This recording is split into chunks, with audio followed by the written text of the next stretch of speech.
Acemoglu, Why Nations Fail. 2. Theories that don't work.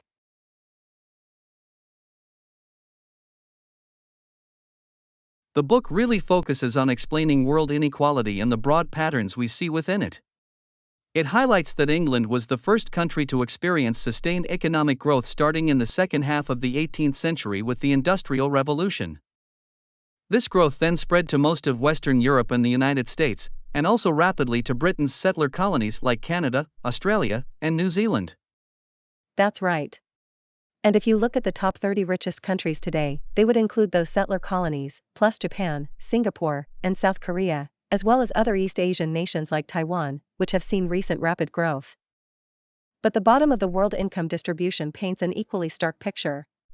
Almost all of the poorest 30 countries are in sub-Saharan Africa, joined by places like Afghanistan, Haiti, and Nepal. What's remarkable is the consistency. If you went back 50, 100, or even 150 years, the top and bottom groups would be largely the same, with only minor changes like Singapore and South Korea not being among the richest previously. Map 3 in the book really visualizes this for 2008. The darkest shaded countries, where average per capita incomes are less than $2,000 annually, are predominantly in Africa, along with Afghanistan, Haiti, parts of Southeast Asia, and North Korea. In contrast, the green areas, representing the richest countries with annual income per capita of $20,000 or more, include North America, Western Europe, Australia, Japan, Korea, and Taiwan. There's also a very clear and persistent pattern in the Americas. The United States and Canada are at the top, followed by countries like Chile, Argentina, Brazil, Mexico, and Uruguay. Then comes a middle group including Colombia, the Dominican Republic, Ecuador, and Peru. And at the very bottom, a distinct, much poorer group, Bolivia, Guatemala, and Paraguay. The source states that this ranking has been identical for the last 50, 100, and even 150 years, showing a definite and persistent divide between rich and poor nations within Latin America itself. And the Middle East presents another interesting case. Oil-rich nations like Saudi Arabia and Kuwait have high income levels, but their prosperity is heavily reliant on oil prices. If oil prices fell, they'd quickly drop down the income table. Middle Eastern countries without significant oil, such as Egypt, Jordan, and Syria, are much poorer, clustering around the income levels of Guatemala or Peru, though not as poor as sub-Saharan Africa. While these patterns seem stable, the book emphasizes they are not unchanging or immutable. The vast majority of current world inequality emerged only since the late 18th century, in the wake of the Industrial Revolution, meaning gaps were much smaller before then. And the rankings weren't always the same. For example, the Americas had a completely different ranking 500 years ago. We've also seen nations experience periods of rapid growth, like much of East Asia and more recently China, but some have also seen growth reverse, such as Argentina and the Soviet Union. So, the core questions the authors pose are, what explains these massive differences in poverty and prosperity? Why did Western European nations and their colonial offshoots grow so much from the 19th century onward? What underpins the persistent inequality within the Americas, or the struggles of sub-Saharan Africa and the Middle East compared to the rapid growth of East Asia? The fascinating thing is that despite how huge and apparent world inequality is, there isn't a universally accepted explanation. The book sets out to show that most common hypotheses simply don't work.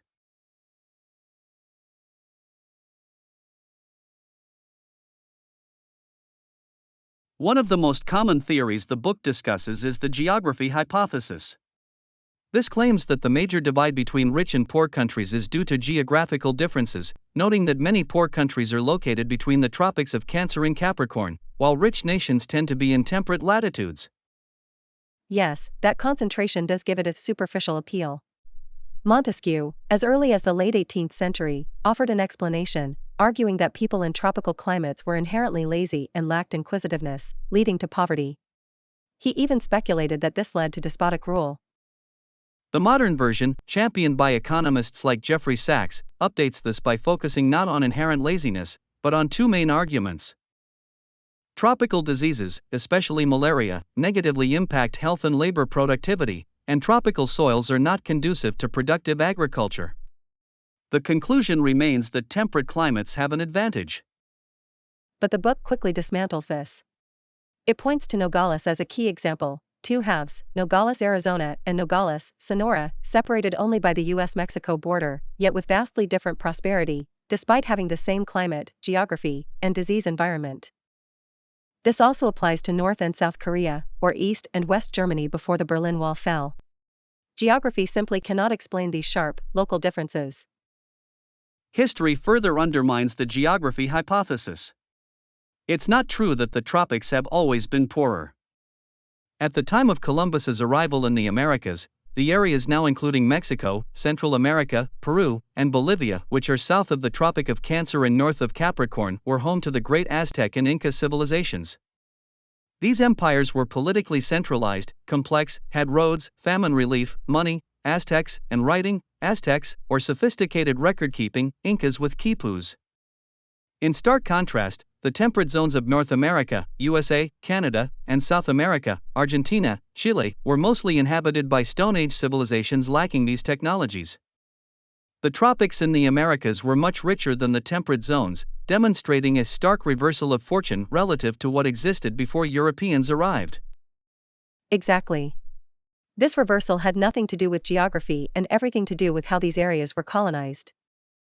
Similar reversals happened elsewhere. South Asia and China were once more prosperous than Australia and New Zealand, but the latter, along with Japan, Singapore, and South Korea, later surpassed them. Even within sub-Saharan Africa, Southern Africa, initially sparsely settled, is now one of the most prosperous nations. Furthermore, great pre-modern civilizations like Angkor in Cambodia, Vijayanagara in India, Aksum in Ethiopia, and the Indus Valley civilizations flourished in tropical areas. This history strongly suggests no simple or enduring connection between climate or geography and economic success. The book also argues that tropical diseases, while causing suffering, are largely a consequence of poverty and governments unable or unwilling to undertake public health measures, rather than the cause of poverty itself, citing 19th century England as an example. As for the claim about unproductive tropical agriculture, while there's some merit to arguments about thin soils and erosion, the book states that the prime determinant of low agricultural productivity in many poor countries, especially in sub-Saharan Africa, is the ownership structure of the land and the incentives created for farmers by governments and institutions, not inherent soil quality. Crucially, the great inequality of the modern world emerged from the uneven dissemination of industrial technologies and manufacturing production, not divergence in agricultural performance. Jared Diamond's version of the geography hypothesis is also discussed. He argues that intercontinental inequality 500 years ago stemmed from different historical endowments of plant and animal species.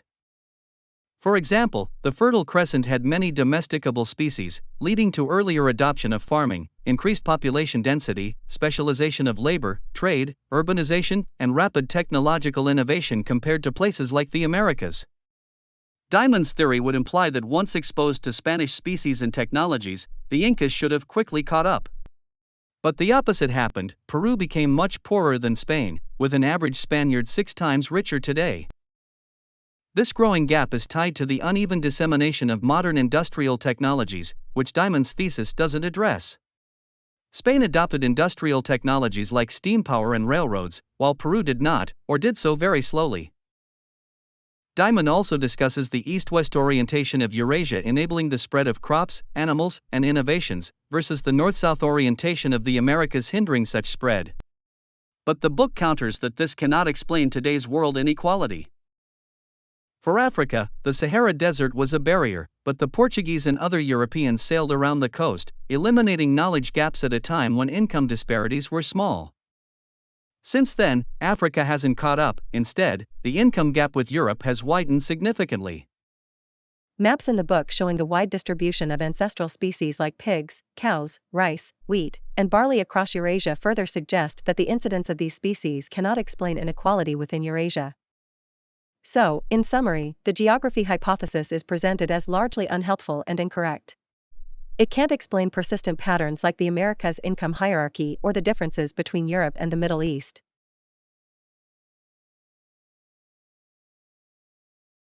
The second widely accepted theory examined is the culture hypothesis, which links prosperity to culture. It has a distinguished lineage, going back to Max Weber, who argued the Protestant Reformation and the Protestant ethic played a key role in the rise of modern industrial society in Western Europe. Today, it stresses other beliefs, values, and ethics, not just religion. And sadly, this often manifests in stereotypes. Many people still believe Africans are poor due to a lack of work ethic, belief in witchcraft, or resistance to Western technology. Similarly, Latin America is sometimes seen as intrinsically profligate, suffering from a mañana culture. Interestingly, Chinese culture, once considered inimical to growth, is now celebrated for its work ethic as an engine of economic success. The book offers a nuanced yes and no answer to the usefulness of the culture hypothesis.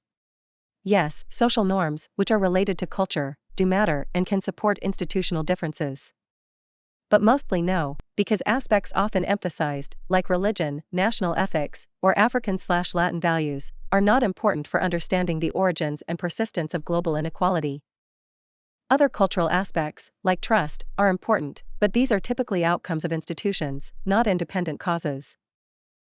Using Nogales again, while there might be cultural differences in practices and values between the two sides of the fence, these are presented as outcomes of their divergent development paths, not causes. For example, Mexicans lower trust in others as a consequence of a government unable to control cartels or provide an unbiased legal system, not an intrinsic cultural trait. The same logic applies to North and South Korea. Despite a long, shared history and homogeneity in language, ethnicity, and culture before the division, the different regimes, institutions, and incentives imposed by the border led to vastly different economic fortunes. Any cultural differences between them today are a consequence, not a cause, of their divergent prosperity. What about Africa and African culture? Historically, sub-Saharan Africa was poorer, and its ancient civilizations didn't widely develop the wheel, writing, except Ethiopia and Somalia, or the plow. However, African societies knew about these technologies much earlier through contact with Europeans and Asians. The Kingdom of Congo provides a compelling example.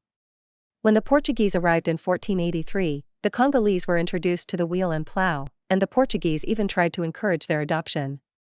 Yet, these initiatives failed. But crucially, the Congolese were not averse to all modern technologies. They were very quick to adopt the gun to capture and export slaves, which was profitable given market incentives. This shows African values or culture did not prevent the adoption of new technologies, rather, specific incentives dictated what was adopted. The book argues that these promising economic experiments were obliterated not by African culture, but by European colonialism and subsequent post-independence African governments. The real reason the Congolese didn't adopt superior agricultural technology like the plow was a lack of incentives. They faced a high risk of their output being expropriated and taxed by the king, and even the threat of being captured and sold into slavery. The Middle East is another example often cited by culture hypothesis enthusiasts, given its predominantly Islamic population and the poverty of non-oil producers. While oil producers are richer, this wealth hasn't created diversified modern economies. However, the book contends that this argument is also incorrect. Countries like Syria and Egypt are poor, not due to their primarily Muslim populations, but because they were provinces of the Ottoman Empire, which adversely shaped their development, and then absorbed into European colonial empires that stunted their possibilities. The idea of national cultures is also dismissed. If English culture were the key to prosperity, explaining the success of the US, Canada, and Australia, then Sierra Leone and Nigeria, also former English colonies, should be prosperous too. The variation in prosperity within former English colonies is as great as anywhere in the world, suggesting the English legacy isn't the reason for North American success. China serves as a powerful counterexample to the culture hypothesis. Its deep poverty until Mao Zedong's death had nothing to do with Chinese culture. It was caused by Mao's disastrous economic and political policies, such as the Great Leap Forward and the Cultural Revolution, which led to mass starvation, persecution, and a huge waste of talent. Similarly, current Chinese growth is not due to changes in Chinese values or culture, but to a process of economic transformation unleashed by Deng Xiaoping's reforms that gradually abandoned socialist economic policies and created market incentives.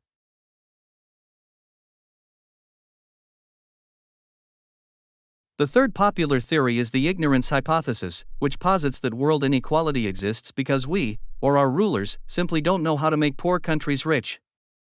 This idea is widely held by economists, often stemming from the definition of economics as studying human behavior related to scarce means and alternative uses.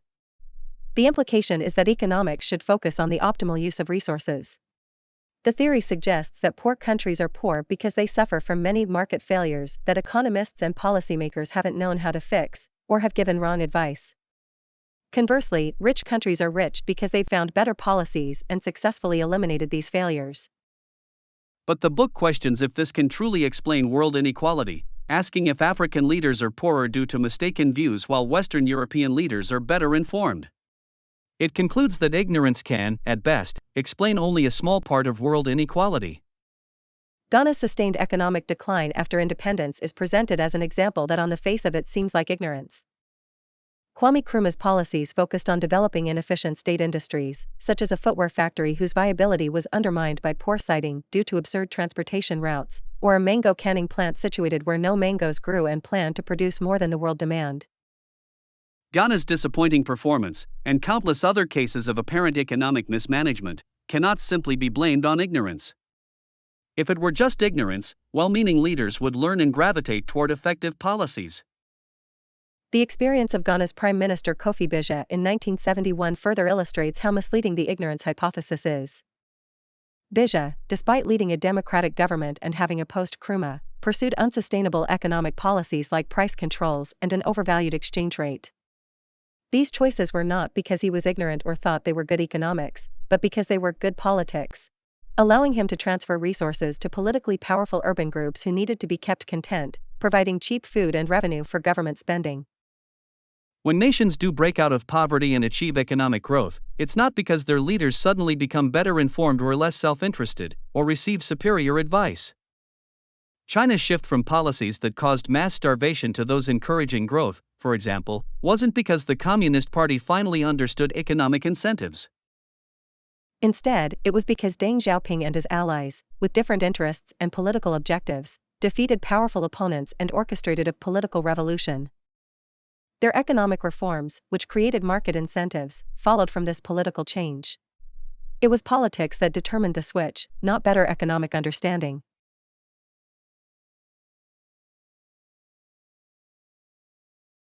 Ultimately, the authors argue that to understand world inequality, we must understand why some societies are organized in very inefficient and socially undesirable ways. While most economists focus on getting it right, the real need is to explain why poor nations get it wrong.